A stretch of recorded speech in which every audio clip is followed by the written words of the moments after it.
नमस्कार. लक्ष्मीच्या पावलांनी या मालिकेच्या आजच्या भागामध्ये आपण बघूया.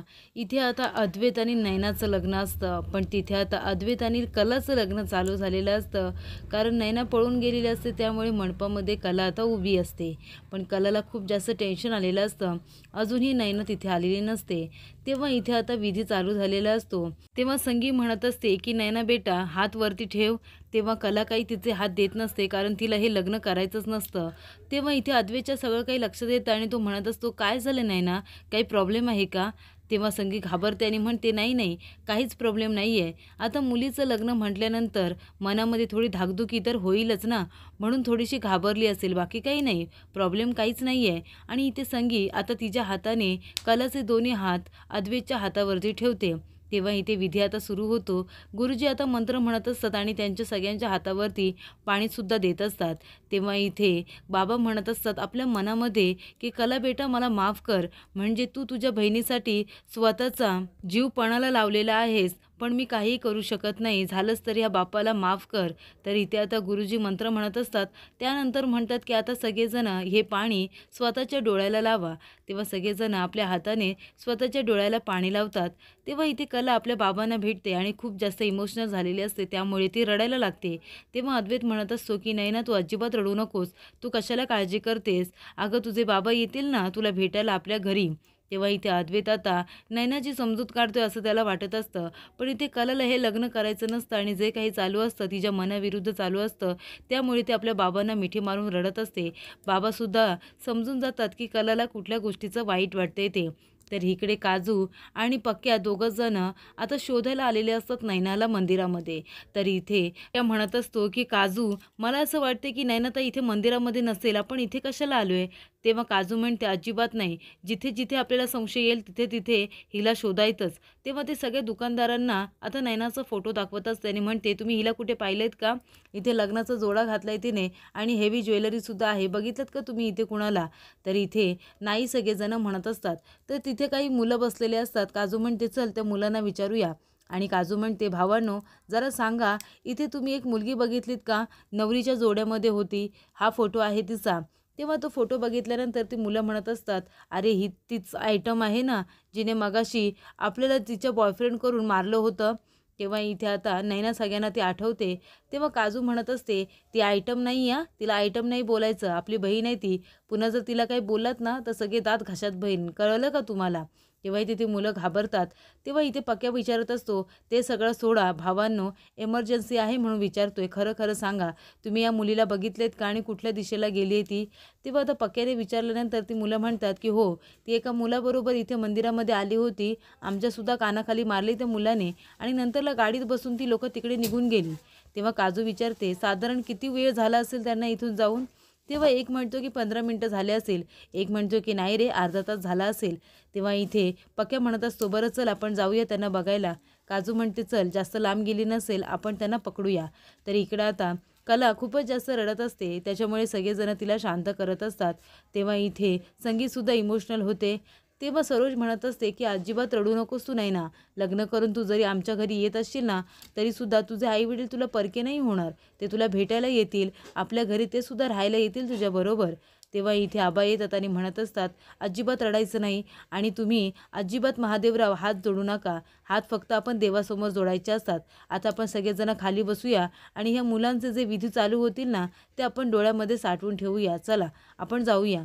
तर इकडे नैना म्हणते, राहुल मी आत्ताच घरी नाही जाऊ शकत, आता जर मी गेले ना तर आई बाबा कसे रिॲक्ट होतील काय माहिती, ते मला घरातसुद्धा घेणार नाहीत, माहिती आहे तुला? तेव्हा राहुल म्हणत असतो, बरं मग एक आपण काम करूया, आपण इथून आहे ना 4-5 दिवसांसाठी कुठेतरी बाहेर फिरायला जाऊया, तोपर्यंत इथली सगळी परिस्थिती आहे ना तीसुद्धा आउट ऑफ कंट्रोलमध्ये येईल. तुला काय वाटतंय? तेवढ्यातच तिथे आता काजू आणि पक्या दोघंजण येतात शोधत शोधत नैनाला. तेव्हा काजूचं लक्ष जातं नैनाकडे. ती गाडीमध्ये बसलेली असते आणि नैनासुद्धा तिला बघते. ती म्हणते, चल राहुल चल, ती बघ तिथे काजल आली आहे, ती बघेल आपल्याला आता. तेव्हा आता इथे काजू म्हणते की पक्या चल त्या गाडीचा पाठलाग कर. तेव्हा इथे पक्यासुद्धा फास्टमध्ये गाडी नेत असतो. तेवढ्यातच त्यांच्या गाडीचा टायर हा स्लिप होतो आणि दोघे आता गाडीवरून खाली पडतात. तेव्हा काजलच्या डोक्याला मार लागतो. तरीसुद्धा ती ओरडत असते की ताई थांब, जाऊ नकोस, दीदी प्लीज थांब. तरीसुद्धा नैना काही ऐकत नाही. तेव्हा काजू आपल्या मनामध्ये म्हणत असते, सॉरी यार कलाताई, मी दीदीला नाही थांबवू शकले. तिला थांब थांब बोलले तरीसुद्धा ती निघून गेली. ती तुला दिलेलं वचन मी नाही पूर्ण करू शकले. तर गुरुजी आता अद्वैतला म्हणत असतात की मंगळसूत्रांच्या दोन्ही वाट्यांमध्ये तुम्हाला हळद कुंकू भरायचं आहे. तेव्हा इथे आता कला म्हणत असते आपल्या मनामध्ये, अरे देवा, आता मंगळसूत्र घातल्यानंतर लग्नच पूर्ण होईल. आता मी कसं काय थांबू हे लग्न? आई कुठे आहे? आई सांगत पण नाही आहे नैनाताई आली की नाही ते. तर इकडे आता मुलाच्या हाताला हात लावायला सुद्धा गुरुजी सांगतात. तेव्हा कलाची इच्छा नसते तरीसुद्धा ते अद्वैतच्या हाताला सुद्धा हात लावते. ती म्हणत असते की आई कुठे आहेस तू? अगं सांग ना, आली आहे का नैनाताई? नाहीतर मी आता हे नाटक अजून नाही करू शकत, नाहीतर माझं लग्नच लागेल. तर इकडे आता संगी म्हणत असते की अजून कशी नाही आली नैना. तेवढ्यातच तिथे काजू आलेली असते. तेव्हा संगी जाते आणि विचारते की काय चालले सांग ना, नैना आली का? आणि हे तुझ्या डोक्याला काय लागले?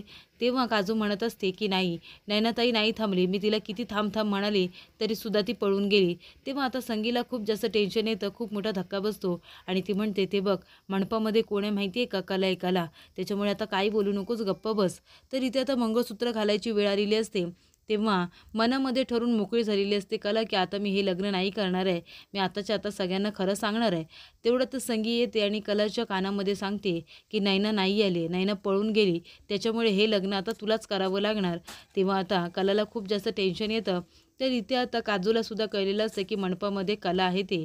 अद्वैत आता मंगळसूत्र नैनाच्या गळ्यामध्ये घालतोय असं त्याला वाटत असतं. तर इथे कलाला आठवत असतं की अद्वैतने तिचा खूप वेळा अपमान केलेला असतो, गरिबांना खालचं लेखलेलं असतं. त्यामुळे इथे आता अद्वैत तिच्या गळ्यामध्ये मंगळसूत्र घालायला जाणार. तेवढ्यातच कला म्हणते की थांबा आणि ती आपल्या डोक्यावरचा पदर बाजूला करते. तेव्हा ती नैना नसून कला हे बघितल्यानंतर सगळ्यांनाच खूप मोठा आश्चर्याचा धक्का बसतो. सगळे मीडिया रिपोर्टर लगेचच त्यांच्याकडे बघायला लागतात आणि न्यूज करायला लागतात. तेव्हा अद्वैत मंगळसूत्र फेकून देतो आणि म्हणतो, अरे हे काय चाललंय सगळं? ही कोण आहे इथे? आणि नैना कुठे आहे? नैना कुठे आहे सांगाल का? तेव्हा सरोज म्हणत असते, तुम्ही काय मस्करी लावली आहेत की काय? तेव्हा अद्वैत म्हणत असतो, हे लग्न आहे की मस्करी? हे सगळं ही मुद्दामून करते. आता माझ्या लक्षात येतंय की हा सगळा हिचा प्लॅन आहे ना. नैनाला किडनॅप वगैरे केले का? आणि ही इथे बसले. तू पैशांसाठी हे लग्न करायला निघाली आहेस का सांग ना. तेव्हा सरोज म्हणत असते, तुम्ही लोक काय हे करताय? आमची इज्जत घालवायला इथे बोलवलं आहे का आम्हाला? ह्या मुलीला इथे कशाला घेऊन आलायत? आतापर्यंत आम्ही हिच्याशी खूप नीट बोलत होतो, पण आता नाही. अद्वैत आताच्या आता पोलिसांना बोलावून घे. तेव्हा कला म्हणत असते, अद्वैत मी काय बोलते ते प्लीज ऐक. तेव्हा अद्वैत म्हणतो, माझं नावसुद्धा तोंडात घेऊ नकोस, कळलं ना? आणि आता लवकरात लवकर सांग नैना कुठे आहे? तेव्हा इथे कला म्हणत असते, हे बघ मी नैनाताईला किडनॅप केलेलं नाही आहे. तेव्हा अद्वैत म्हणतो, मग कुठे आहे तिथे सांग मला. तेव्हा कला म्हणत असते की नैनाताई स्वतःहूनच. तेव्हा अद्वैत म्हणतो, स्वतःहून काय? हे बघ लवकर लवकर बोल. तेव्हा सरोज म्हणत असते, अरे अद्वैत काय तू हिच्याबरोबर बोलत बसलायस? तू पोलिसांना फोन कर आणि बोलावून घे बरं. तेव्हा संगी म्हणत असते, हे बघा एकदा फक्त आमचं ऐका, मी काय सांगतोय ते. पोलिसांना बोलू नका. या सगळ्यामध्ये माझ्या कलाची काहीही चुकी नाही आहे. उलट ती तिच्या बहिणीची इज्जत वाचवण्यासाठी इथे तुझ्याबरोबर लग्नाला बसली होती. त्या पोरीची काहीही चुकी नाही आहे.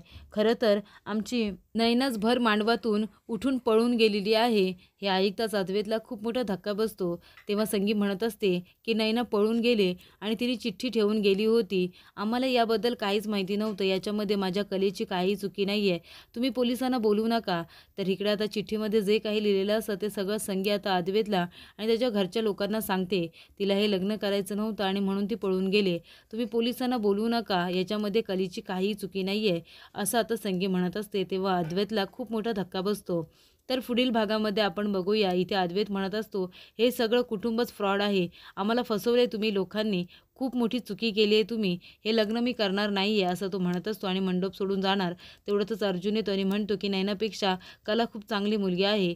तर इथे आता सायली कलाला म्हणत असते की आता लग्न म्हणून काय होणार आहे? सगळे विधी तर पूर्ण झालेले आहेत. त्याच्यामुळे नियतीच्या मनामध्येच हेच असेल, देवीच्या मनात हेच असेल की तुमच्या दोघांचं लग्न व्हायला हवंय. तेव्हा आबा म्हणतात की अद्वैत तू जर हे लग्न केलं नाहीस ना तर माझं मेलेलं तोंड बघशील तू. तेव्हा इथे संगीतसुद्धा म्हणत असते, कले मी तुला आता एक शब्द सांगते, अजिबात हे लग्न मोडायचं नाही.